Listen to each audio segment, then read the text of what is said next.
Bismillahirrahmanirrahim. Assalamualaikum warahmatullahi wabarakatuh. Waalaikumsalam warahmatullahi taala wabarakatuh.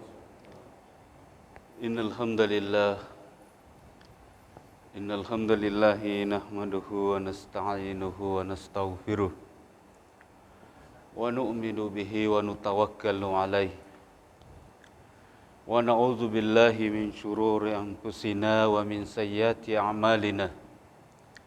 May yahdihillahu fala mudhillalah wa may yudlilhu fala hadiyalah. Wa asyhadu an la ilaha illallah wahdahu la syarikalah wa asyhadu anna Muhammadan abduhu wa rasuluh.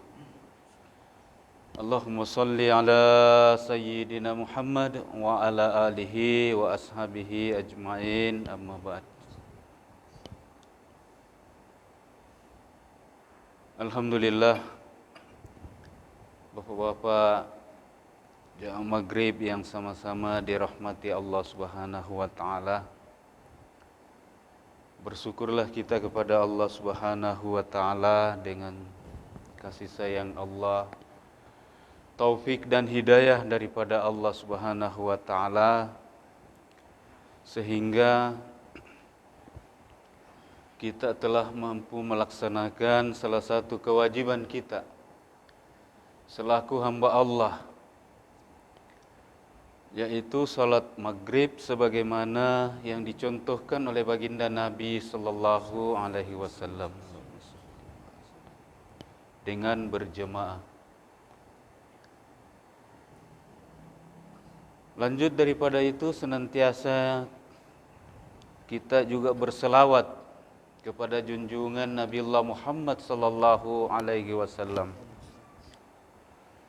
Sebab daripada Rasulullah sallallahu alaihi wasallam, fikir beliau, pengorbanan beliau, susah payah beliau, bahkan sampai kepada kehormatan beliau rela dia korbankan semata-mata bagaimana supaya agama ini hadir di setiap hati-hati umat manusia.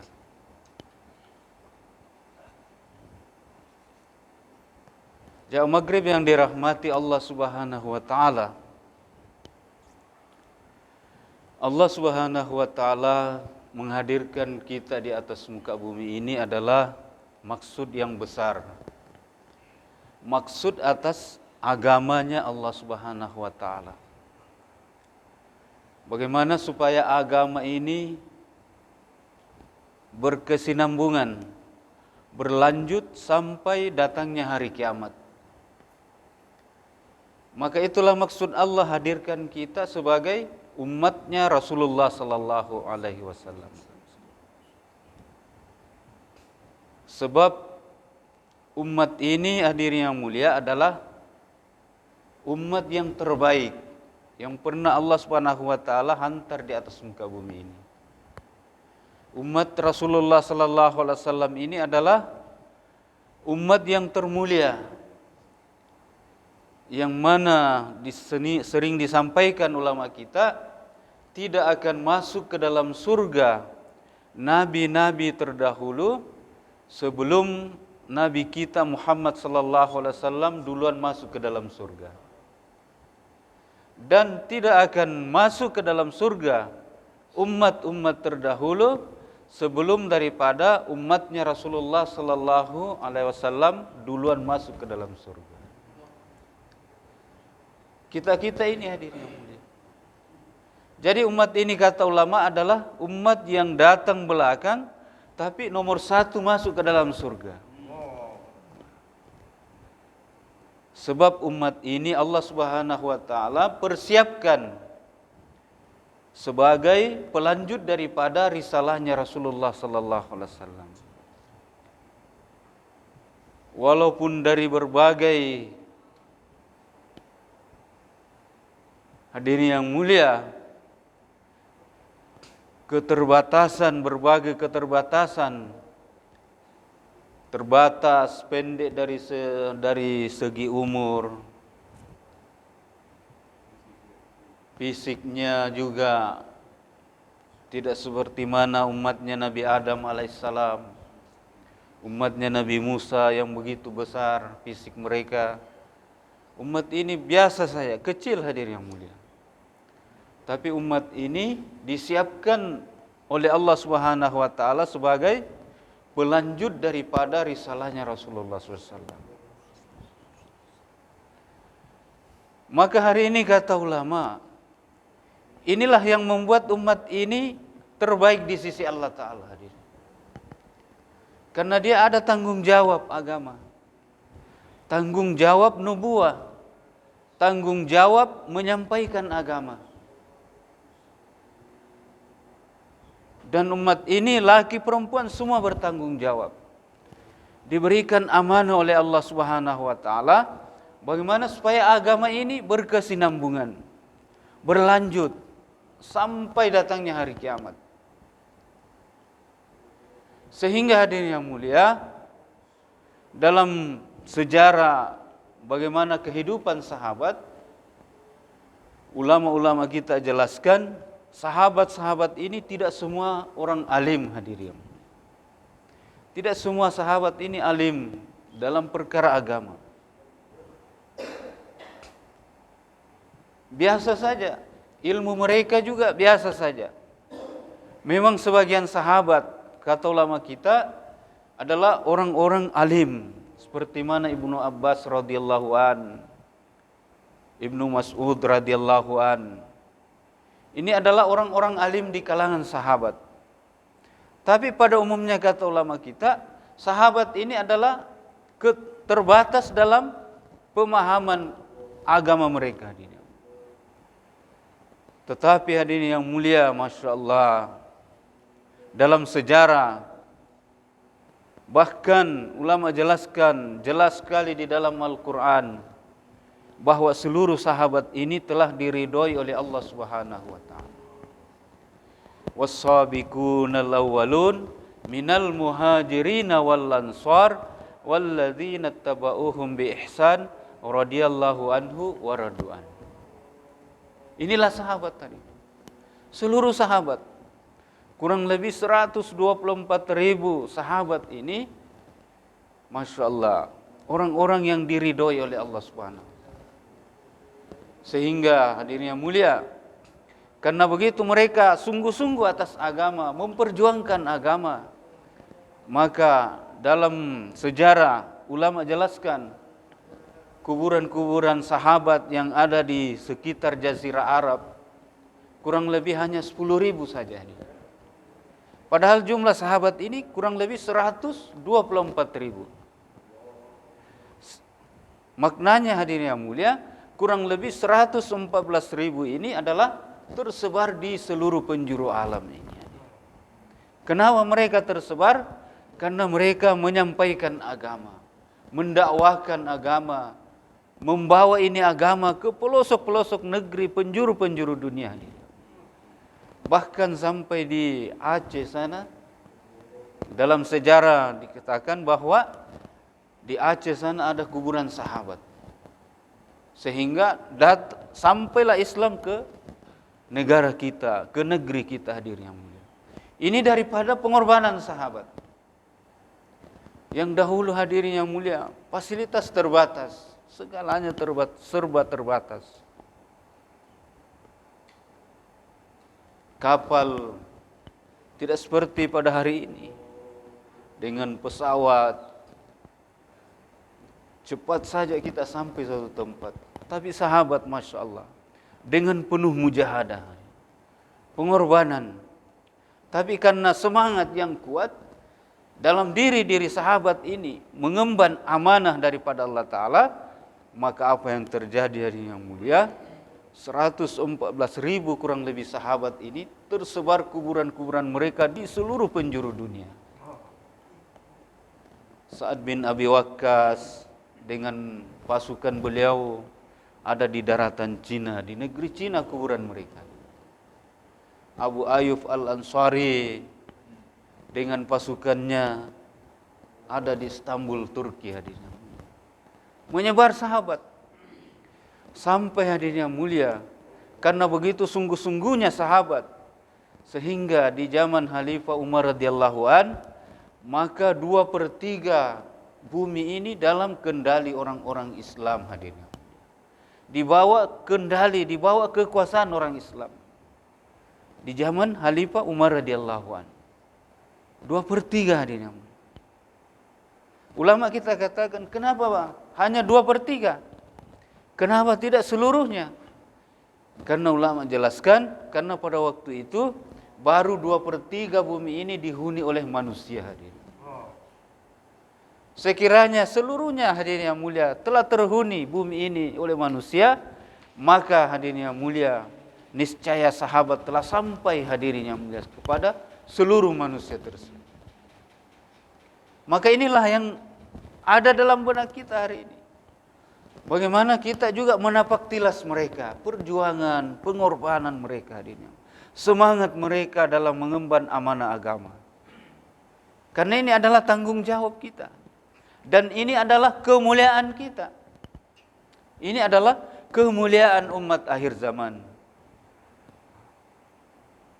Sehingga ulama kita jelaskan, kemuliaan umat ini bukan dalam segi ibadah-ibadah mereka. Kalau dalam segi ibadah, Masya Allah, umat-umat terdahulu begitu kuat dalam ibadah. Dalam sejarah umatnya Nabi Musa alaihissalam, kalau dia sujud di atas batu, maka begitu khusyuk, begitu lamanya ibadah kepada Allah, sujud kepada Allah, maka batu yang datar jadi cekung hadirin. Begitu kuatnya mereka ibadah kepada Allah Ta'ala. Kalau mereka berzikir, maka dari lisan-lisan mereka ini mengeluarkan cahaya. Keluar cahaya. Kuat mereka dalam ibadah. Kuat sekali hadirin yang mulia. Tapi hadirin yang mulia, umat ini memang Allah siapkan sebagai yang terbaik di antara seluruh umat hari ini. Karena ini tanggung jawab agama. Tanggung jawab agama. Sehingga sahabat telah membuktikan bahwa dengan adanya tanggung jawab atas agama, mengambil pengorbanan untuk agama, maka kemuliaan-kemuliaan Allah datangkan hadirin. Dalam masalah kebendaan, Allah Subhanahu wa taala mengalirkan kepada sahabat. Sampai dikatakan hadirin yang mulia, mahkota-mahkota daripada kerajaan Persia dan Romawi, Masya Allah, dijadikan bola oleh para sahabat, ditendang kiri kanan.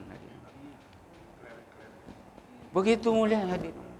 Bahkan pada masa itu, ulama kita jelaskan, kelereng-kelereng daripada generasi anak-anak sahabat ini terbuat dari emas hadirin.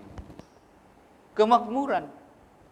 Sampai-sampai dikatakan, jelaskan ulama kita, tidak ada lagi di zaman khalifah-khalifah din yang mulia, tidak ada lagi orang yang mau menerima zakat hadirin. Semua mau mengeluarkan zakat. Begitu makmurnya hadirin yang mulia, kehidupan. Sebab apa? Allah Subhanahu wa taala hantar kepada sahabat hadirin. Dihantar oleh Allah Ta'ala perkara-perkara kebendaan ini kepada sahabat, kepada kehidupan sahabat. Karena sahabat ini sungguh-sungguh atas agama. Jadi ulama kita jelaskan, Allah Subhanahu wa taala pandang umat ini ketika umat ini bersungguh-sungguh atas agama ini. Jadi dipandangnya umat ini ketika umat ini sungguh-sungguh atas agama. Bukan yang lain-lain hadirin yang mulia. Tapi ketika umat ini jauh daripada agama, maka hadirin yang mulia, umat ini tidak dipandang lagi oleh Allah Subhanahu wa taala. Sebab apa? Umat ini yang disiapkan yang terbaik. Yang terbaik hadirin yang mulia.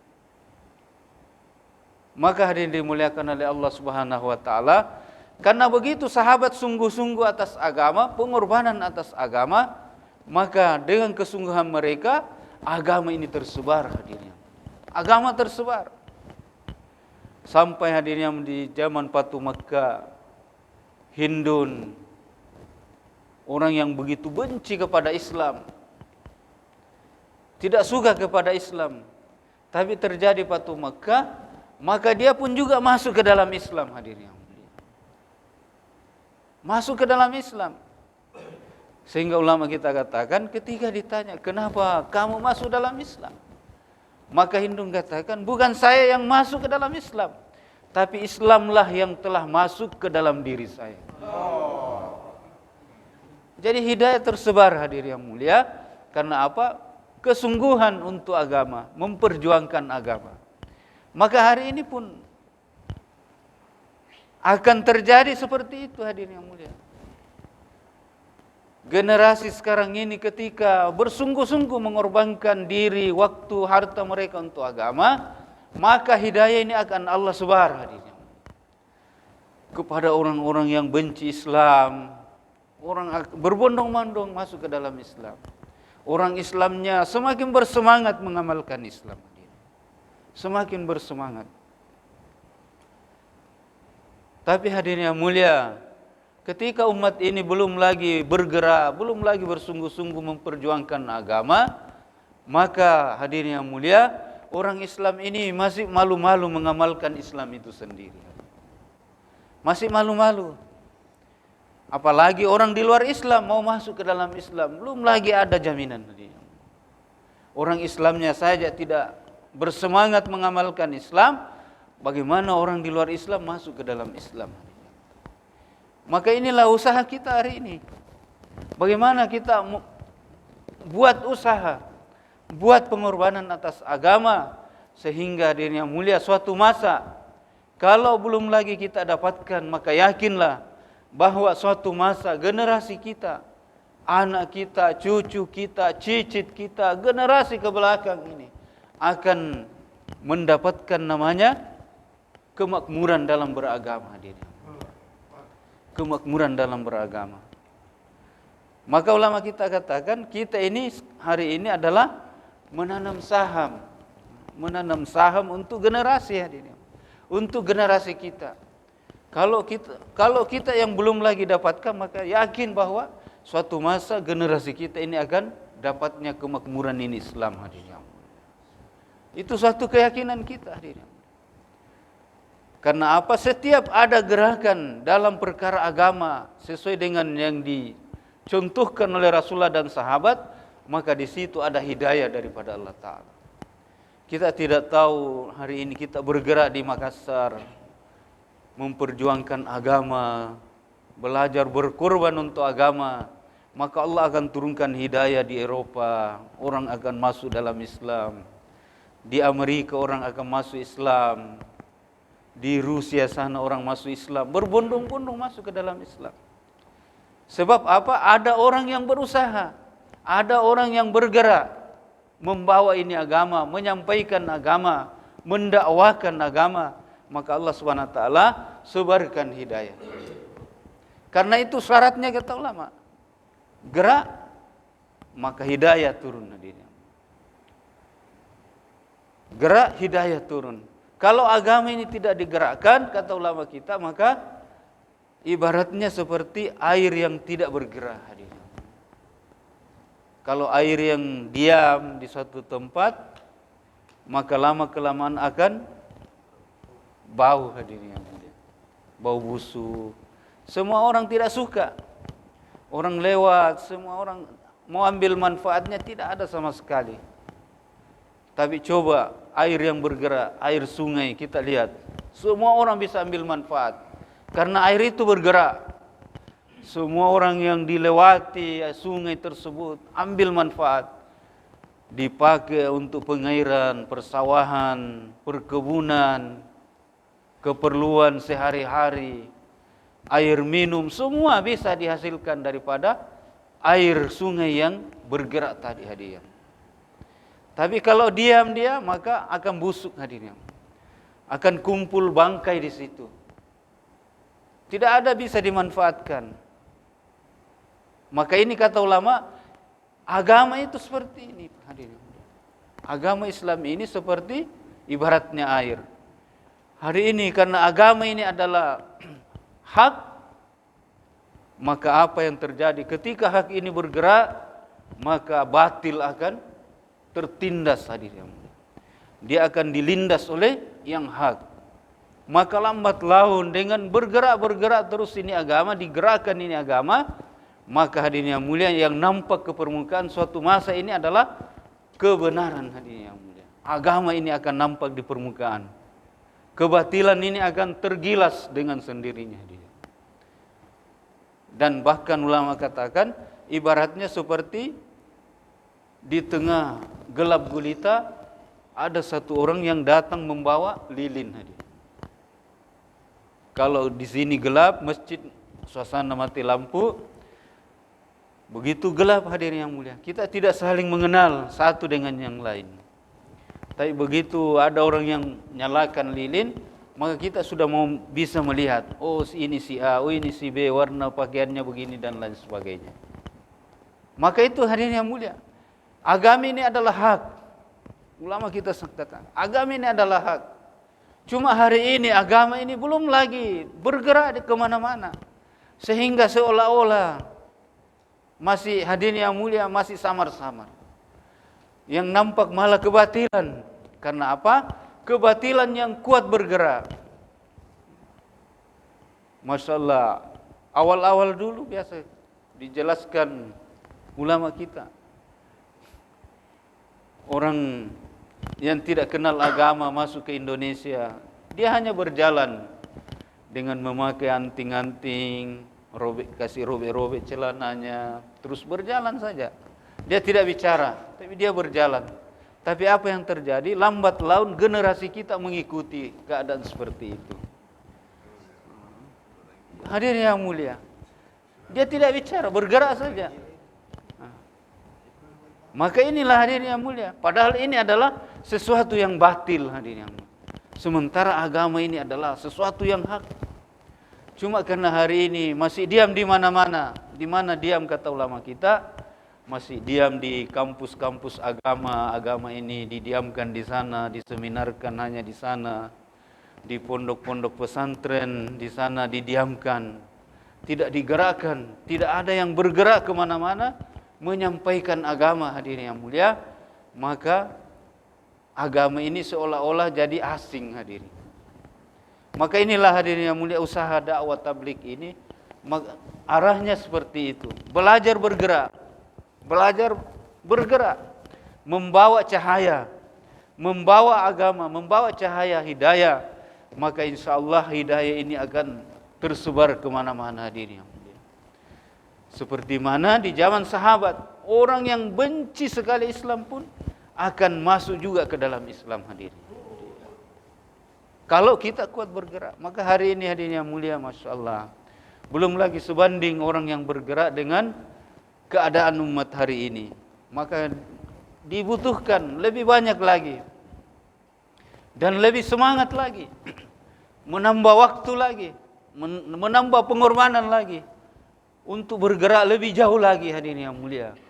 Sehingga Masya Allah suatu masa ini Allahu Akbar, semua orang akan berbondong-bondong ini mengamalkan ini Islam hadirin yang mulia.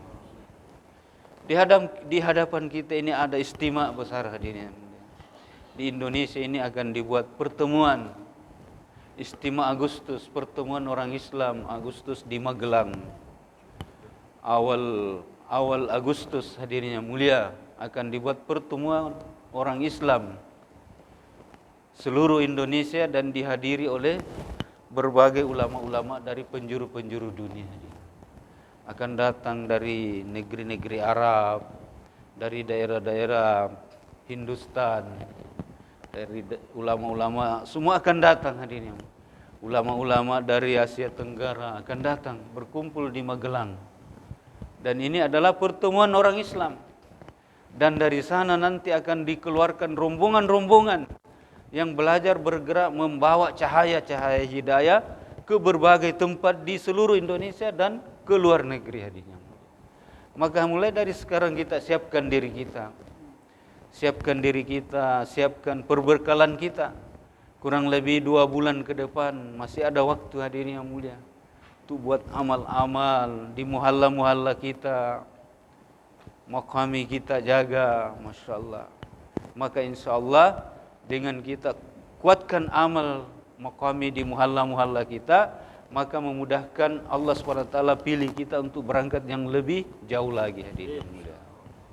Maka insya Allah kita niatkan dari sekarang kita hadir di pertemuan orang Islam bulan Agustus hadirin yang mulia. 567 678 ya. Maka untuk itu insyaallah kita siap semua ambil kurang lebihnya mohon dimaafkan. Subhanallah wa bihamdi subhanakallahumma bihamdika asyhadu an la ilaha illa anta astaghfiruka wa atubu ilaik. Assalamualaikum warahmatullahi wabarakatuh.